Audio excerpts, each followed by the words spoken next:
We're the first generation to feel the impact of climate change and the last generation who can do something about it, to quote former US President Barack Obama.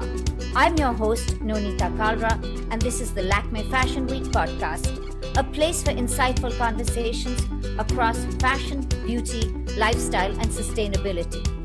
Today, I'm in conversation with Renata Lok-Dessallien, Afroz Shah, and Dia Mirza. Our topic, the impact of fashion on the environment with a focus on biodiversity and humanity. Renata Lok-Dessallien has served with the United Nations for 30 years in Africa and Asia. Currently, she's the United Nations Resident Coordinator in India. Actor-producer Dia Mirza is the UN Secretary General's Advocate for Sustainable Development Goals and the UNEP Goodwill Ambassador. Afroz Shah is the recipient of the highest international environment honor by the United Nations, Champion of the Earth. He's the first Indian to receive this honor.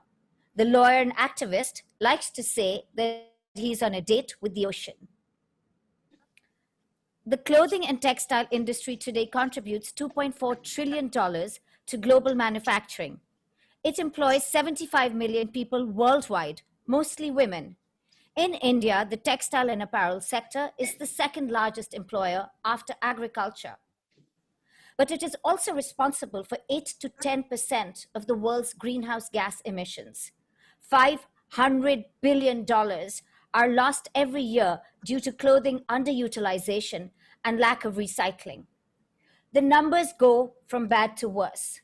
According to the UNCTAD, some 93 billion cubic meters of water, enough to meet the needs of 5 million people, are used by the fashion industry annually, and around 500,000 tons of microfiber, which is the equivalent of 3 million barrels of oil, is now being dumped into the ocean every year.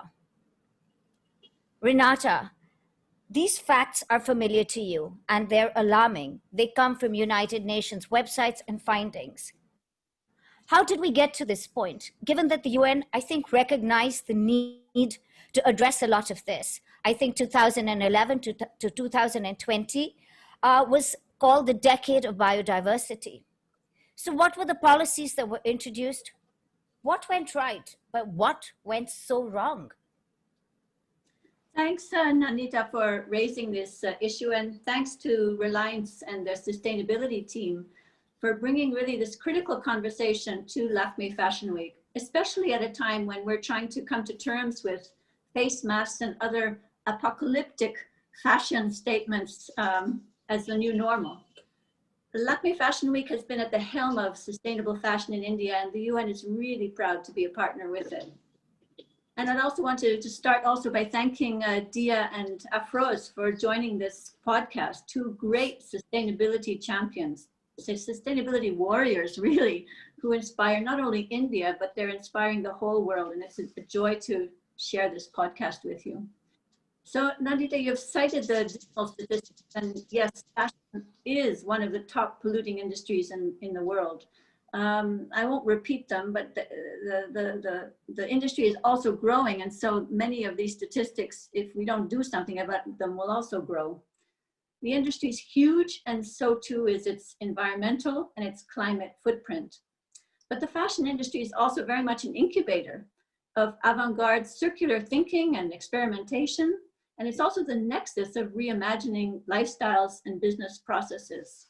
And a great example of that is the project SURE, Sustainable Resolution, that was launched with IMG Reliance and the Ministry of Textiles at Lakmé Fashion Week last year.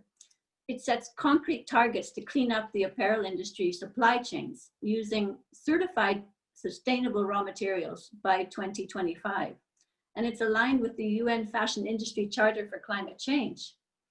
This charter is a global reference when it comes to sustainable fashion, and it was launched at COP24 in Poland, and it brought industry leaders from around the world to commit to net zero emissions by 2050. And it also laid out a plan for climate and environmentally friendly raw material sourcing and production, manufacturing processes, energy use, logistics and transports, and brand retailer ownership emissions. So you asked what works and what are we to do in the face of these incredibly dismal statistics?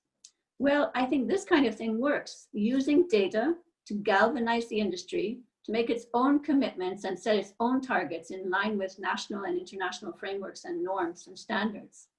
And it works whether you're talking about cutting back on CO2 emissions or ozone depleting greenhouse gases, or whether you're fighting to preserve vital natural resources or protect biodiversity. But we know that, of course, plans and targets are one thing on the one hand, and progress on the ground in meeting those targets is completely another thing. So there's a huge amount, of course, that still needs to be done in order to change the needle of change. Essentially, I think the problem isn't that we don't know what the solutions are. The solutions are staring us in the face. We know what needs to be done. The problem is we don't yet have that swell, that ground swell of collective action building to a tipping point.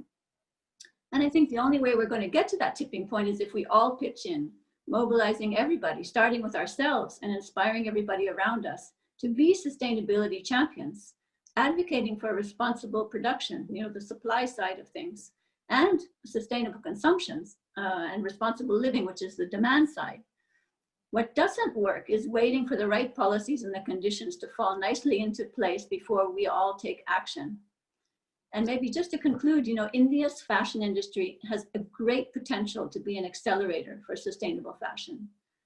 You mentioned the McKinsey report, and that report basically says that India is the sixth largest apparel market in the world, or will be by 2022. But India is also the land of incredible creativity, innovation, dynamism, and even courage to do things differently. So it's not surprising to me that India is moving in this direction of becoming a global climate leader. And I think that the fashion and apparel industry can be a huge part of that. So this is a great opportunity for India to really shine for itself and also for the world. But currently, India isn't at the forefront. I mean, we clearly don't have a lot of statistics, but we do know that Indian labor conditions, Indian labor laws are not supporting any sort of change, because it needs to come from the source of the human being. So how have you addressed this with particular reference to India? I think with respect to India, as I said, it's not just a question of what works in India. It's a question of what works anywhere. We have fundamentally an economic model that is flawed at its core. The economic model, and I'm not just talking about the fashion industry or the apparel industry, I'm talking the overall model, is deeply flawed. Basically, the only thing sustainable about the model is sustainable growth. And we know that economic growth has limits. The planet has limits. And so at the core of the problem is a mindset that this economic model, the predominant economic model, will continue forever. It won't, and I think increasingly we're realizing that it won't. But to change that, it's a huge ship. And to change a huge ship and to turn course takes a long time. So it's normal that we're frustrated. We should be frustrated. It's normal that we're angry. We should be angry. It's normal that we're exasperated.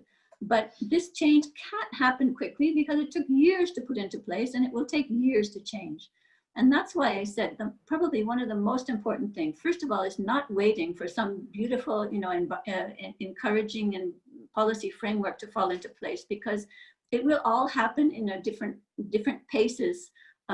What needs to be done? Definitely, we need incentive policies, for clean production. Definitely, that's needed. But what might happen first is that there could be a groundswell from the industry itself. The industry itself doesn't want to become a dinosaur. And the writing is on the wall for the future. The future of fashion lies in young people. And young people are increasingly becoming more and more environmentally and climate aware. I mean, they're now some of the greatest climate activists on the planet. And so when their demand is telling us, we want something different, industries, in their own self-interest will have to make changes. My hope is that they'll do it, both in the interest of the planet, in the interest of Mother Nature, whose intrinsic value is so much bigger than its economic value, and that they'll do it in the interest, of course, of their future. So all of these things have to work together for a change to take place. Well, sharing your frustration, echoing your voice, we have two incredible activists with us as well, Afroz and Dia. Dia, you're a Goodwill ambassador for the UN, and I really liked this quote of yours, which I'm going to read out. Now, more than ever before, we need to make every effort possible to act on climate, protect wildlife, biodiversity, and secure our natural resources. What particular event led you to join in raising your voice? Thank you so much for having me, Nonita and LFW, for conducting this podcast. Renata and Afroz are my heroes. I love them, and I'm so grateful to be joining them in this conversation. It's not one event, Nonita. It's hard to pick one, but I think it is a collective circumstance and the environment that I grew up in, and then, of course, many of the influences and the events that took place in my adult life. So I was born in the year when the first alarm bells for climate change started to ring, 1981. And a lot of my school years was spent in understanding climate change and understanding how human consumption patterns were affecting and causing a great imbalance on ecosystems and the environment, from learning how to compost, segregate waste, learning under trees, spending time with teachers who really cared passionately about this, and of course also spending time with parents who really loved the planet. Took me out to spend time in natural environments a lot. So I interacted and engaged with nature a great deal. And when I became a part of the film industry and I won Miss India, and I started to travel through the country and work with non-government organizations, aiding and assisting them in advocacy work, I recognized that a lot of the medical and health issues that many people in our country were facing were a direct consequence of environmental degradation and pollution. And when I started working more closely with these people and started looking at the data and the statistics, I was even more alarmed about the fact that very little mainstream attention was being given to these areas of national crisis and interest. I mean, these are things that are really harming and affecting not just the older generation, but a very young generation of our population. And this should concern us deeply. So the first, of course, was recognizing that, working with organizations. Then I'm actually deviating and going into why environment became such a big thing, because I started supporting wildlife conservation programs about 15 years ago, but started working doggedly in this area, especially waste management and plastic pollution, with the sincerity that I hope I have. When I saw this in India, and I recognized how negligible the infrastructure is, and then of course how little awareness there is about what this waste is doing to our water, to our soil, to our air. And then I started to ask, what is the industry doing? Because here is a world that has brilliantly and masterfully learned how to package practically everything that we use every day, but we haven't accounted for the waste. And that just, I mean, fueled my purpose. It got me, it was like, there's this term in Hindi called, anyway, I won't use it. It's basically, I just became completely fanatical about it. And I remember in my first meeting with the United Nations Environment Program, when I was appointed with the director then, Eric Solheim, the first question I asked him was, why hasn't the world accounted for the quantum of waste we were creating? Why haven't industries been held accountable for this? What is going on, and how are we going to fix this? And I was very grateful that we launched the Beat Plastic Pollution campaign that year. And we've made some progress. I know we'll talk about it later, but this is how it all began. While industry hasn't accounted for waste, I think that we have a human being who's taking care of waste. Afroz, I don't think we can talk about waste management, biodiversity without your name coming up. You've cleaned up the Varsova beach, and as someone who has seen it, it feels like magic, but I know it isn't. You're working on Danapani Beach. You're clearing the lung of Bombay, again, the Mithi River. While most of us can walk past garbage and literally turn a blind eye to it, what made you stop, not only pick up after yourself, but pick up after Bombay, and I'd like to say a huge part of the world? What was this? What was it that inspired you? Was it just biodiversity? Was it OCD? Or was it just you? Let me say that at the start that, this whole conversation must start with a caveat that we are too many on this planet. 7 billion planet Earth can't hold. Now, having said that, you got introduced to nature, you saw the nature. The bigger, larger narrative, Nonita, is this. You see, we think we own this planet, each one of us.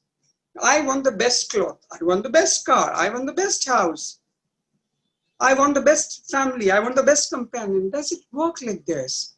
You have other species who exist with you, who are your co-partners on this planet.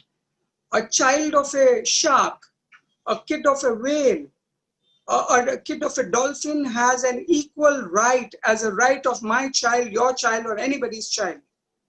But we have taken over everybody's rights. We think, take for example, fashion industry, we think we'll keep on producing clothes. And we'll wash it in washing machine in such a way that all microfibers will go into the ocean. A baby shark or a baby whale or a turtle will swallow that water, the microplastic in their gut. And after getting in the gut, they don't know how to react. They will die in pain. You have stories from BBC, Guardian saying that hundreds and thousands of meters down the microplastic has reached. Now, what do you think? You will wear your jeans what you want. You will wash it in a particular way you want. You will produce in a particular way you want, saying make great policies and we'll wait for these great policies to come and then we'll react. You see that the narrative that our rights take precedence over other rights is heavily favoring and balanced in us, in the human species' favor. One is that. Second, when you exist as a species, you owe a duty also to others. Forget about the rights of others. What about you saying that I do not have only rights, I have my duty too? And one of the duties is to protect and preserve environment. And for us Indians, who else but Baba Saheb Ambedkar, Mahatma Gandhi, Vallabhbhai Patel? They are living examples. Look at the constitution they framed. Look at the lives they led. Every human being must stand up.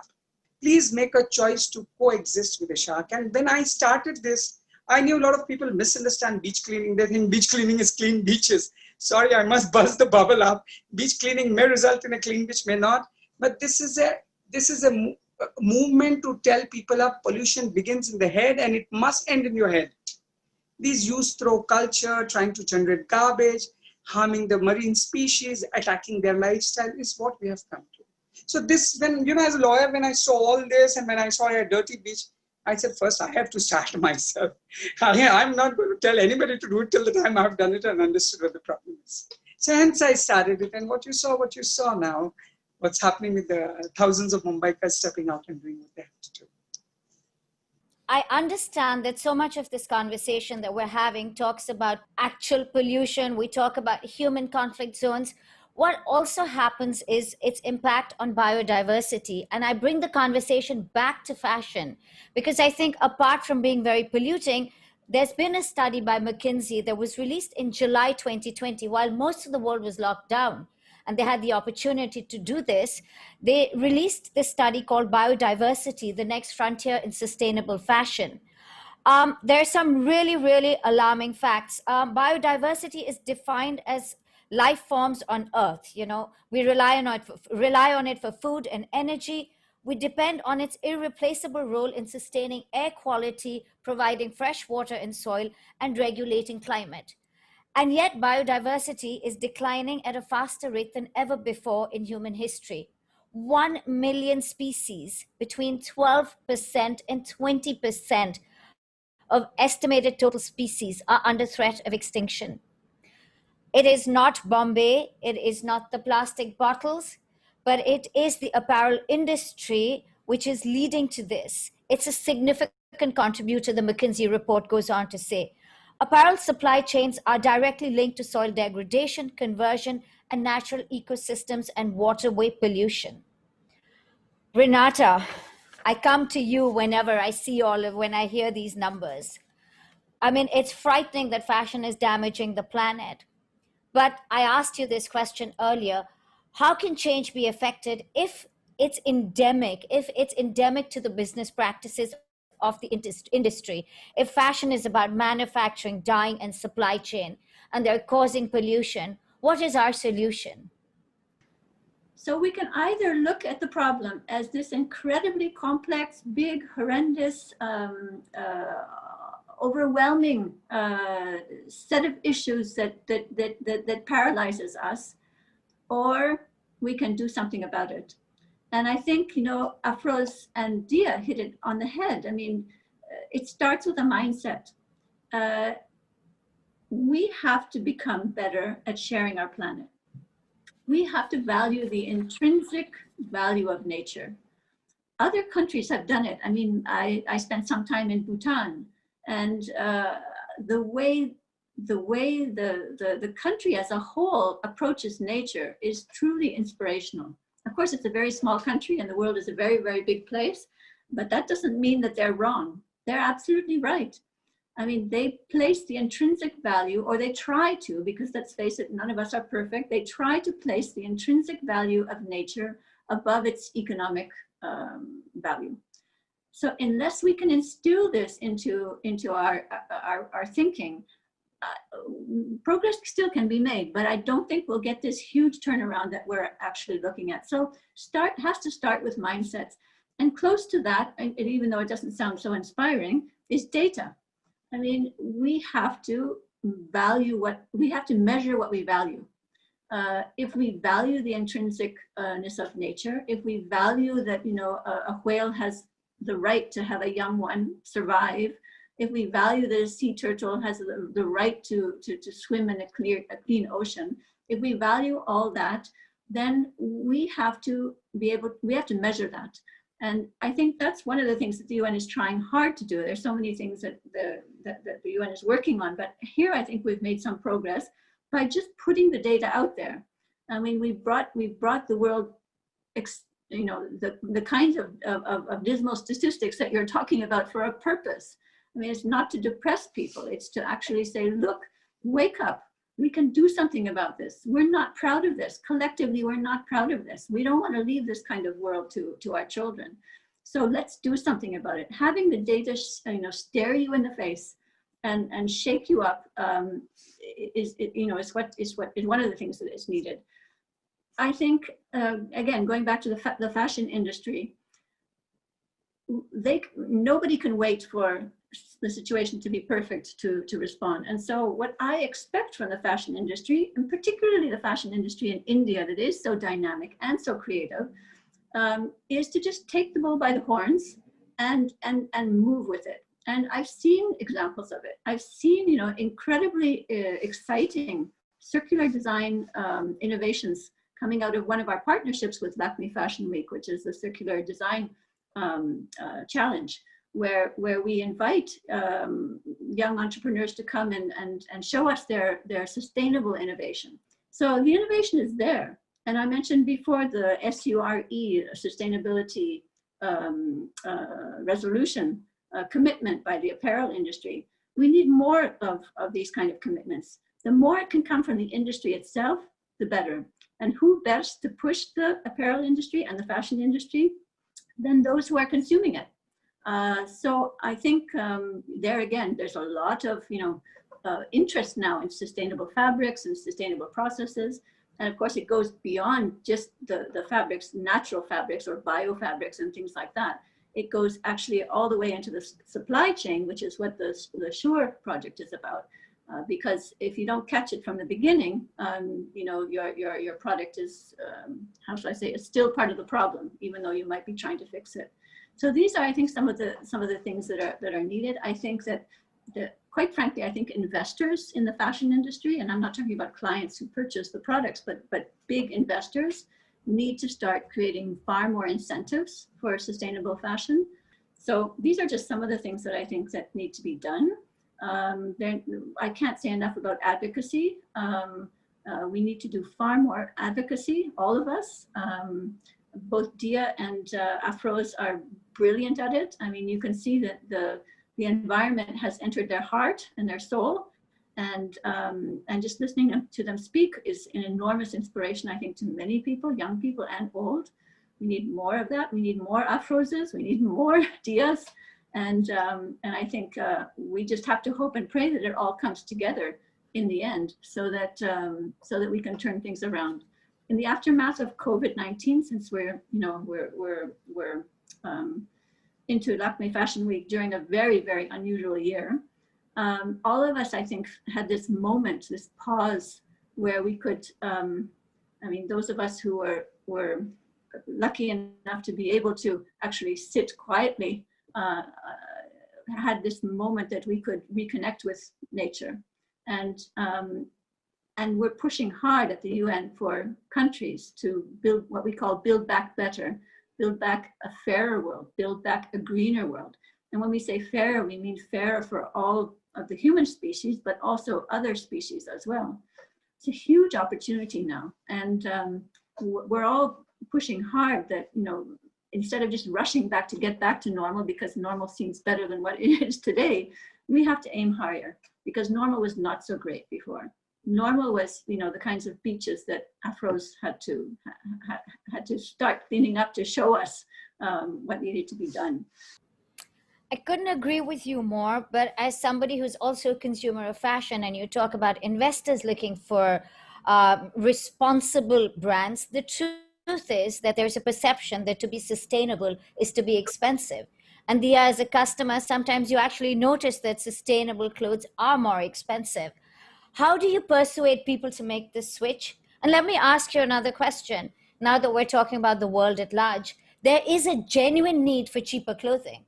There are Indians who don't have enough clothes. They need it at an affordable price. How do you reconcile some of what appears to be an inherent contradiction? Okay, let me start by saying that what we're all trying to say in simple English is essentially that all life on earth is connected, and the environment and human health are intrinsically connected. So what we do to the environment, we're in fact doing to human health. So we can aspire for great economic growth, but if it comes at the cost of ecology and biodiversity, it's only going to land us in the midst of more such crises that we are currently experiencing as a people.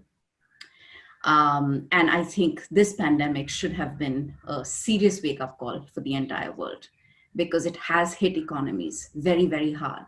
So it should reinforce this narrative that scientists have been driving now for almost 2 decades, that economies cannot be built at the cost of ecology. It is not possible, it is not sustainable, it will only create more inequality and push us back as a species. When we talk about cost, Nonita, I think a lot of the data that we're looking at, and also the cycle of clothes or the lifespan of clothing, a lot of the data comes from other parts of the world, right? Well, when you think about how Indians function traditionally, so our clothes, for the most part, do not land up in landfills, unlike other countries. Yes, there are, Afroz and I have pulled out synthetic saris and pants and the like out of our beaches. And those are what you call cheap or cost-effective clothing, but they're synthetic, they're harmful to the environment, but they have made their way into our villages, into our towns, into our cities. And yes, there is a very large population of people that consumes this kind of clothing. But Nonita, you're also aware that India traditionally has worked, lived, and clothed themselves in deep harmony with the environment, and has understood the essence and the meaning and the richness of natural produce and clothing made from natural fibers. So when we talk about our heritage textiles being pushed by the ministry, by these incredible groups of people who are doing it not just for the cause of the environment, are doing it also to ensure that these craftsmen don't die, this legacy doesn't die, that, but also because this is the most sustainable way to clothe ourselves, right? So when we talk about handcraft, we talk about textile that is made with that consciousness and awareness, and bringing it back into the forefront and ensuring more and more people adopt it. And Nonita, you are aware of how many young designers today in the country are manufacturing and making clothing from recycled fabric, recycled and discarded clothes, essentially cotton and khadi and other textiles. We have designers like Amit Agarwal who's using recycled plastic to make the most beautiful clothing. But I think essentially what is happening, and I'm going to tie into what Renata said here, is the awareness is improving. That then, of course, leads to momentum. More and more people are discovering that we need to produce and manufacture and design clothing that has a long life and is sustainable and is obviously packaged sustainably, produced sustainably. But I think what has happened, and this is very, very significant to this movement, is the consumer has become better aware. I am willing to pay. Yes, I'm fortunate, I can afford it, but I do know there are working class Indians, middle class Indians, people who have to work very hard to earn their money every month, who are willing to pay a little extra for a forever garment, something that will last them longer, and use it. I mean, we have this tradition. I have my nanis and my parnani saris, right? We wear it with great pride. So the advocacy on forever clothing, where you want to wear clothes repeatedly, you want to wear it over your lifetime, you want to be able to hand it down to the next generation and not be wasteful in consumption and just keep buying new things because it's a crazy culture that has been unfortunately reinforced for too long, but it is changing. That's one aspect. And the other is that if it is a little expensive, it's okay, because it is worth it at the end, because when we invest in the environment, we're in fact investing in health. And when when we have health, we have everything. Jaan hai to jahan hai. We've heard this phrase a lot over the last 7 months. And I'm going to reintroduce it into this conversation, because I think more and more people recognize that the cost to the environment is far greater to all well-being than paying that little extra for something that can last much longer. And I think more people understand that now. Well, my favorite story of recycling was my mother taking down her purple curtains from her bedroom and making not just my birthday party dress, but my sister's birthday party dress. That was further used on, that purple curtain stayed in my life as cushion covers, but that's very much the Indian way. But more seriously, you talk about momentum and you talk about involving people to make the change. You need to get everybody on board. And Afroz, I think nobody does it better than you when you talk about participative democracy. I'd love for you to explain what the term means and how you've harnessed it. Nonita, your question is dot on in the era which we live in, 21st century now. You see, the rule of law and democracy, as we understand now, is this. And I speak as a lawyer as well, because I've seen it in motion at the courts. People say that vote, pay your taxes and chase the government. Let Mr. Modi deliver everything at your doorstep. I'll give you an example. 2-3 years back, I was tagged on Twitter. I was very new to Twitter. I'm still new. I'm just 4 years old. So somebody tagged me, and one man was peeing at a railway station. And he was tagging me and Mr. Modi, and he was telling Mr. Modi, please stop him. Now tell me, the Prime Minister has to look on who pees on the road because he ran a Swachh Bharat campaign. So what I'm saying is, you pay your taxes and vote and chase the government. And taking from what Renata was saying exactly, either the law takes over the necessity or the necessity takes over the law. We are faced with a survival question, an existential question of, can we survive in this planet peacefully with other species? So do you think by voting for a particular government, paying taxes, all your environmental problems will go off, all your economic problems will go off? Each one has to do his bit. So this participatory democracy was, when I ran this movement, one of the things which I told myself is, I will try to cure myself of this malice of understanding democracy this way. And if I'm able to provoke others, saying that, can we also hold hands and do it? Love is a universal language and it must be used quite often. Anybody whose lives have touched with love, they feel calmness, they feel soothing inside. They feel hope, they feel aspiration. And surprisingly, we 1.5 billion have lost it. You go on social media, abuses. You go outside, abuses. You go outside, the prime minister's at fault. You go outside, the chief minister's fault. So I said participative democracy, as understood by our constitutional framers, who did a great job, Baba Sahib Ambedkar and all, was this very essence. And to quote you, people who are listening who have read Constitution, let me tell you, the last winding up debate of Dr. Baba Sahib Ambedkar was this. This is our Constitution. This is gifted to us by our people. Now, no more coming on the streets. We have no British to blame now. You blame the foreign power for ruining you, you are to be blamed. Use democracy as a tool. And he said, one nation, one value. These are the words he used. They're people who gave up their lives. And when I read that as a law student, it touched my heart. I told myself, I must follow them. As an Indian citizen, I must do what they did. Doctors, lawyers, judges, bureaucrats, you name it, the minister, they all felt that they should be part of it. This is something good. I love this. I love that each one, takes one little square foot and cleans up after themselves. I love this. I also think that apart from the individual, there is also the opportunity, and Renata said this, you need advocates from bottom to top. And we're very lucky that we have Dia, who's one such advocate. I'd love to know how you used your celebrity to enter doors, unlike Twitter, to enter doors of policy to make change. So I have to say that I think it's been a three-pronged approach that has resulted in this very, important pledge that our Prime Minister made. I know when the United Nations Environment Programme landed up at the Warsaw beach along with Afroz to clean with him, it made noise. It drew the world's attention to Afroz's movement. And that is the power of social media. That is the power of media.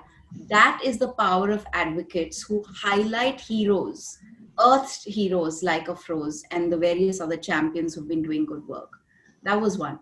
The second was policy and the fact that there is a framework that needs to come into place. It's something that Afroz and I have spoken about extensively in a lot of the advocacy we've done and the workshops and the work that we've done, not just with students in the country and institutions, education institutions, but also with corporates and with government. It's called the Extended Producer's Responsibility. Now, this is a framework that has been drafted. It's been introduced in various state governments. Some governments have accepted it. There's still more work happening. I don't know whether the central government, Afroz will be able to let us know whether this has actually been approved, because the EPR was drafted 3 years ago, maybe even longer. But it's being challenged by different people. It's kind of moving back and forth. It hasn't really come through. It's something that really has to, but it is advocacy. It is people like this film actor called Dia Mirza, who would keep saying extended producers' responsibility on primetime news and news channels and debates, and talking to young children, helping them understand that extended producers' responsibility essentially means that every company that manufactures and packages what we eat and drink in plastic has to become responsible for their packaging, because there is a significant cost on the environment. The third part of advocacy, and I feel that is where perhaps some of what I did has helped, is creating content using my face, my voice, and the craft that I understand so and I care so deeply about, to create a connection between people and the message that we're trying to convey. When as actors or advocates and as celebrities, we discover the problems of the world and we're willing to find solutions at an individual level through personal proactive measure and consistency. I think the key word is being consistent. If I love nature and I choose to share that love with my community or the people that form a part of my following consistently, either they'll think that I'm crazy or they will, discover a little love for nature along with me. And then if I can share my solutions with them and they can discover those solutions and be a part of it. And I'm so excited, Nonita, because not just did the PM lead to this campaign lead to the PM's resolution, but we've actually discovered so many young children and people, not just in India, but all over the world, who were probably my fans of films before, but today follow me and interact with me and share the good work they are doing because of some of what I've put out there and what they've discovered. It's wonderful that we have so many eco warriors who are actually eco heroes. This year has also given us the strangest hero of them all in the fight towards biodiversity, COVID-19. As a result of the pandemic, what has happened is most of the world, a majority, has been made aware of what we've been doing to Mother Nature. There's even better news. Younger children, the future, have made it very clear in various studies that they will choose a brand that is sustainable over a brand that is not sustainable. This is perhaps the best gift that the UN could get as it turns 75 tomorrow, if I'm correct. Renata, how are you going to celebrate this good news? What next for the UN, a body that has really spearheaded a lot of the change by bringing to the forefront alarming data and incredible policy? Thanks so much. Well, this has been a strange year for the 75th anniversary of the United Nations. No one could imagine that we would be sitting in this kind of crisis. And the UN thought long and hard about commemorating its 75th anniversary in this context. And we decided that the best thing we could do is to listen. We felt that listening would probably be the most appropriate and helpful thing, given everything that's going on. We definitely are not having a big birthday bash. And so the UN Secretary General rolled out a global survey to people, young and old, to find out what do they think about the UN. We didn't want to go back and ask them what future you want, because we've already done that. But we wanted to ask them, how are things? How do you see the UN? How do you see multilateralism? In this COVID crisis, there has been this silver lining of people's recognition of the intrinsic value of nature. But there's also been a huge amount of suffering, and there's also been a lot of backtracking on some of the progress made towards the Sustainable Development Goals, which was our clarion call, or the global clarion call for 2030. And so we've listened a lot, and we've been somewhat heartened by what we've heard. Most people, and especially young people, feel that the multilateralism is important. It's important for us to work together across countries, across peoples, to solve these global problems that we're all faced with. And I think many people also feel that there's a role for the United Nations in that. Many people have said that if the UN weren't there, we'd have to create it. So in this 75th year, we feel that the number of problems that require global cooperation to be resolved is only expanding. And we're heartened that most of the people who responded to our global survey say that there is a need for greater multilateralism. That's certainly what we think, and that there's a role for the United Nations. I think I'd like to come back, both Dia and Afroz used the word love several times. And I feel, whether it's love of nature, love of mankind, I really truly feel that this is probably the most important thing for our planet right now, because I agree with Afroz. We're dying in a kind of tsunami of hate. And perhaps it was there before, but social media has made it far more evident. So I don't want to blame social media. It's just that it's revealed and perhaps also propagated this wave of hate that actually is doing nobody any good and not making anyone feel better. And it's certainly not doing anything to save our planet. And it's certainly not good for sustainable fashion or anything. So I think above, or maybe not be above things, but behind everything has to be a much more loving approach to bringing about the change we want to see on our planet.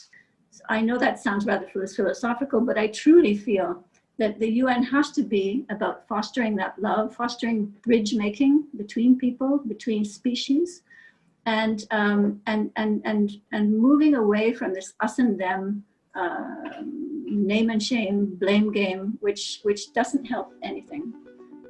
The environmentalist Robert Swan says the greatest threat to our planet is the belief that someone else will save it. It's been a pleasure listening to three people who've stepped up, who want to make the change, who also work with fostering other game changers. It's been a pleasure listening, and I hope to watch you continue to inspire. Thank you so much. The first episode of the Lakmé Fashion Week podcast, and we're thrilled to have had you with us. Thank you so much. Thanks for having us. Thank you. Great joy to share the panel with such great climate champions.